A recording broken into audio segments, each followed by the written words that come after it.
Кои се наредните чекори после 8 на СДСМ?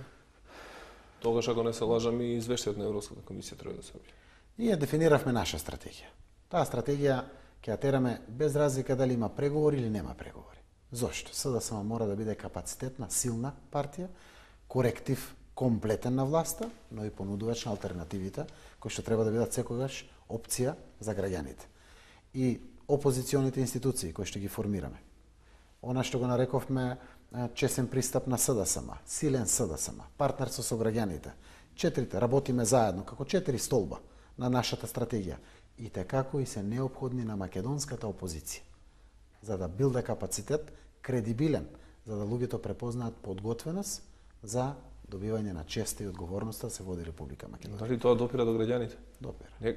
Сепак се уште постои перцепцијата дека СДСМ е многу бледа од своето действување. Кога се поклопени сите институции, сите медиуми, кога на овој начин се води државата, ние знаеме колку очекуваме од нашите стратегии. Значи знаеме кои се конечните резултати од тоа што го работиме. Но сепак тоа мора да го работиме. Тоа е добро за секоја партија, така е добро и за СДСМ и опозиционите партии. Тоа е градење на кредибилен стручен капацитет, генерално подготвен да води земја. И тука нема дилема. Апсолутно, од тоа не очекуваме да падне власт. Тоа е дел на стратегијата со која што секако и ќе падне власт. Но и треба на Социјалдемократскиот сојуз. Стратегијата согласно која ќе падне власт е во рацете на раководството на сите партии во светот, така и кај нас. Затоа реков, ги употребуваме сите прво највнимателни, најсериозни чекори. Доколку не, одиме на други чекори. Тие други чекори апсолутно не се улици, не знам што, но се секако многу посериозни чекори, кои што ќе бидат дополнителен притисок да седнат и да ги решат проблемите во државата, секако со практична реализација заедно со нас, и секако и третите чекори ни стојат на располагање, кои што се исто така еден внимателен пристап, но најсериозен, за да може власта да се прекрши, да седне и да решава проблеми. Сега да кажа дека располагате со нешто што дефинитивно ќе го принуди Груевски да седне на преговарашка маса? Па јас мислам да. Така располагаме со нешто. Не сакате ништо да откриете од сето тоа? Не би требало, затоа зборувам за внимателен пристап.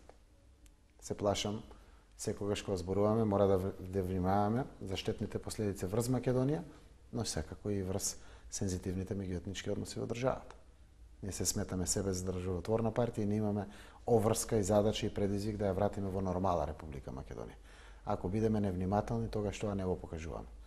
Секако во делот на преговорите, кога бараме така силно инсистираме техничка влада, претпоставувате дека не е само тоа што е соопштено, дека има и други работи.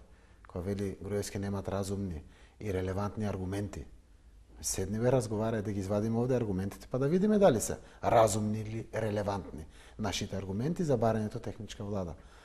Ако во одреден момент одредени работи ги соопштувате и со тоа знаете дека ќе нанесете срам на државата, ќе допринесете кон раздразнување на сензибилитетот во одредени појави во општеството, тогаш како тоа вие сте подготвени да ја замените едната власт, кога не размислувате за нејзината иднина. Постојат чекори, внимателни, политички пракси, како тоа се прави, се надевам дека на многу внимателен, за Македонија исправен начин, тоа ќе се случува. Едно генерално да кажам. Немам намера да бледо гледаме како опозиција уште долги месеци и месеци на ова што и се случува на нашата Македонија.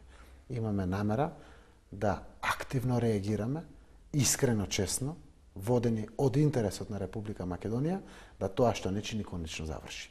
Секако. Сме грешеле во минатото? Сме грешеле, затоа сме опозиција. Но апсолутно ние сме единственото повикано организирано тело во државата, кое што може да охрабри, да предводи конкретни чекори да преземе, за конечно да се нормализираат состојбите, а се ненормални или абнормални од секој аспект во државата. Време е за прва пауза за реклами и се враќаме во вториот дел од разговорот. Кога për pauzë dhe kthehemi në pjesën e dytë bisedës me kryetarin e lidhjes Socialdemokratët Maqedonisë.